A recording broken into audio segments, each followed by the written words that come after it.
How to enable USB debugging and developer options on Samsung. This tutorial shows you how to unlock developer settings and turn on USB debugging on your Samsung device.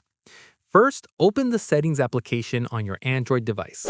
Scroll all the way down and tap on About Phone or About Tablet.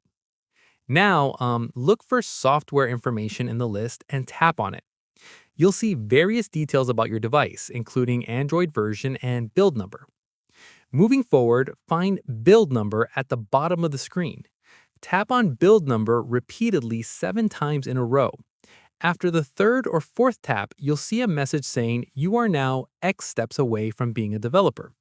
Keep tapping until you see Developer Mode has been enabled or you are now a developer. You may need to enter your PIN or password to confirm. Now go back to the main settings page. Scroll down and you'll see a new option called Developer Options above About Phone. Tap on Developer Options to open it. The Developer Settings page will load with many advanced options. Afterwards, look for USB Debugging in the list. It's usually near the top under the Debugging section.